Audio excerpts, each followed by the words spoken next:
মোদির গোলামদেরকে আপনারা ভোট দিয়ে দেশটাকে দিল্লির কাছে বিক্রি করতে পারেন না। বিএনপির হাতে নিরাপদ না। ঋণ খেলাপিদেরকে ভোট দেবেন না, চাঁদাবাজদের ভোট দেবেন না, দুর্নীতিবাজদের ভোট দেবেন না, মাস্তানদের ভোট দেবেন না, যারা ভোট ডাকাতি করে তাদেরকে ভোট দেবেন না, যারা অন্যায়ের পথে চলে তাদেরকে ভোট দেবেন না। আওয়ামী লীগ যাওয়ার পরে মাঠে কে চাঁদা উঠাচ্ছে? জামাতের শিবিরের ছেলেরা করণ বাজারে একদিন দাওয়া দেওয়ার পরে 100 টাকা সিম 50 টাকাতে চলে আসছিল। এমনি জামাতের নাম শুনলে পায়খানা প্রস্রাব করে দেবেন। এবার আমার জীবনের শেষ যুদ্ধ তাহের সাহেবদেরকে সাথে নিয়ে, সেটা হলো সুখী সমৃদ্ধশালী সকল ধর্মের জন্য সমান অধিকার নিশ্চিত করে একটা সুন্দর বাংলাদেশ গঠন করা। আমাদেরকে একবার সুযোগ দেন। আমি নিজেও 3 বার মন্ত্রী ছিলাম। হাসিনা 3 বার আমার বিরুদ্ধে দুদকে মামলা করেছিল। আল্লাহর মেহেরবানি, আপনাদের দোয়া, কোনো কিছু পাই নাই। ভারত কখনো চায় না বাংলাদেশ এগিয়ে যাক। মোদির দলের সরকার গঠন হবে না, দিল্লির সেবা দাসদের সরকার গঠন হবে না। মোদির গোলামদেরকে আপনারা ভোট দিয়ে দেশটাকে দিল্লির কাছে বিক্রি করতে পারেন না। আমরা চাই বাংলাদেশের নির্বাচিত প্রতিনিধিরা এই দেশ চালাবে, তাহলে একটা দায়বদ্ধতা থাকবে। তাহের সাহেব অত্যন্ত উপযুক্ত লোক, ওনাকে দীর্ঘদিন থেকে আমি চিনি। আপনাদের স্বপ্রণোদিত হয়ে উনি কেন ভোট চাইবেন? আপনাদের দায়িত্ব হল ওনাকে ভোট দেওয়া। কারণ ভালো জিনিস এমনি পাওয়া যায় না, ভালো জিনিস ফুটপাতে বিক্রি হয় না। ভালো জিনিস খাওয়ার জন্য পয়সা খরচ করতে হয়, ভালো জায়গায় যাইতে হয়।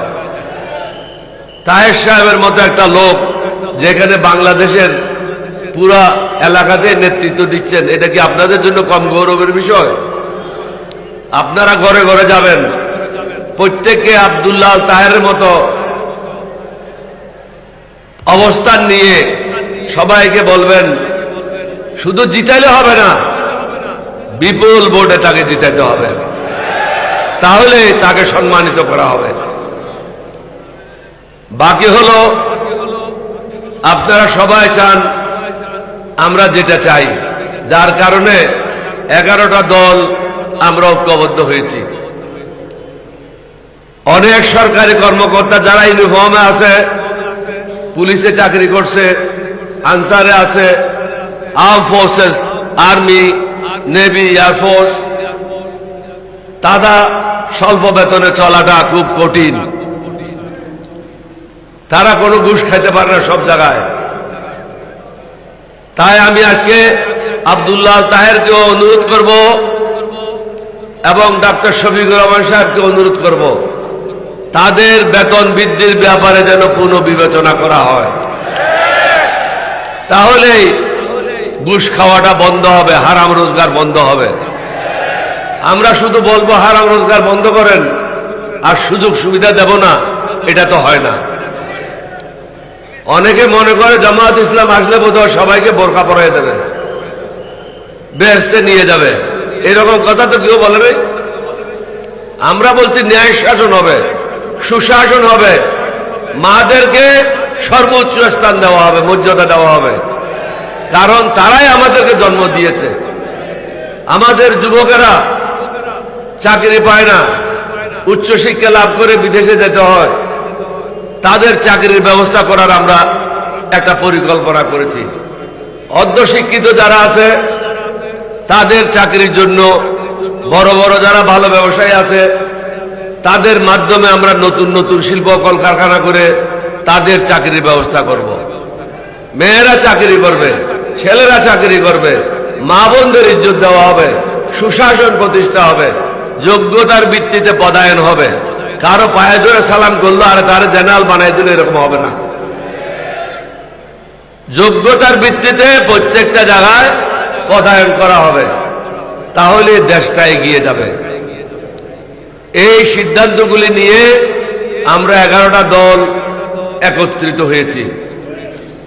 এখন জাতিকে সিদ্ধান্ত নিতে হবে আপনারা কি চান।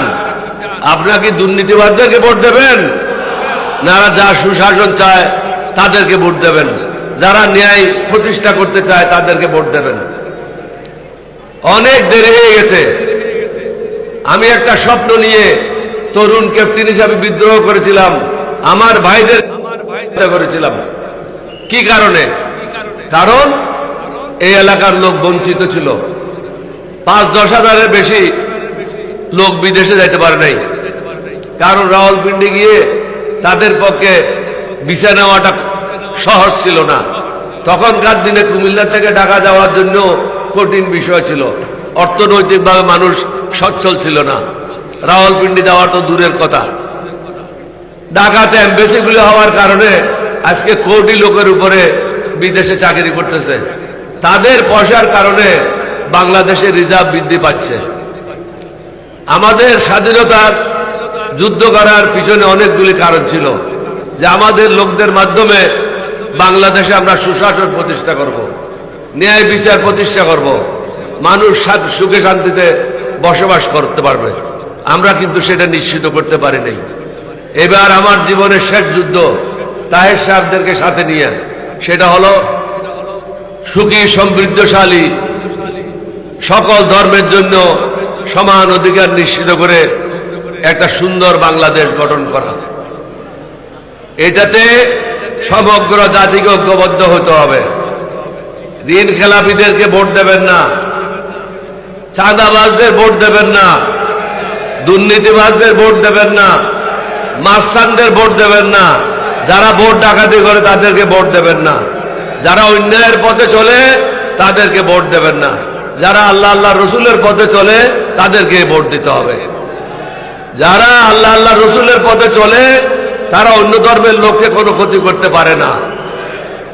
তাদের হাতে হিন্দু বৌদ্ধ খ্রিস্টান সকলে নিরাপদ, বিএনপির হাতে নিরাপদ না।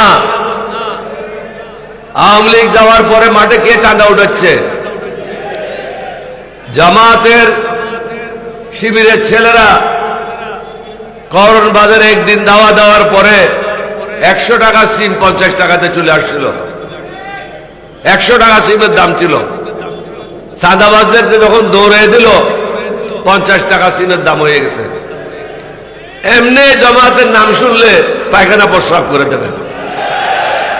11 দলের নাম শুনলে তো হুঁশ হারিয়ে যাবে। এখানে দাঁড়িপাল্লা, অন্য জায়গায় অন্য মার্কা।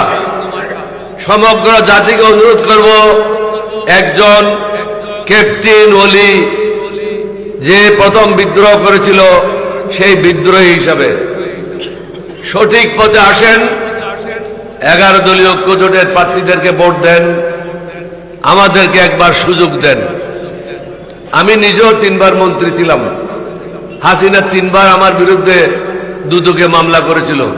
আল্লাহর মেহেরবানি, আপনাদের দোয়া, কোনো কিছু পাই নাই। সৎ ব্যক্তিদের শাসন প্রতিষ্ঠা করতে হবে, না হলে বাংলাদেশ কখনো মুক্ত হবে না ভারতের হাত থেকে।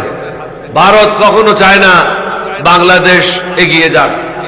আমরা কিন্তু ভারতের বিরুদ্ধে না। ভারত যে পলিসি বাংলাদেশের এখানে প্রয়োগ করছে সেই পলিসির বিরুদ্ধে আমরা। অন্যের কারো ক্ষতি আমরা করতে চাই না। আমরা চাই প্রত্যেকে নিজের নিজের দেশ পরিচালনা করবে, আমরা সবাই সুখে শান্তিতে মানুষ হিসাবে বসবাস করব। আমাদের চাহিদা তো সীমিত, আমরা শান্তি চাই, আমরা তো টাকা চাচ্ছি না। সেই শান্তিটা দিতে পারে জামাতের নেতৃত্বে 11 দলীয় ঐক্য জোট। আপনারা কি এটা বিশ্বাস করেন? হাত তো তুলতেছেন মরা মানুষের মতো। হ্যাঁ, এখন ঠিক আছে।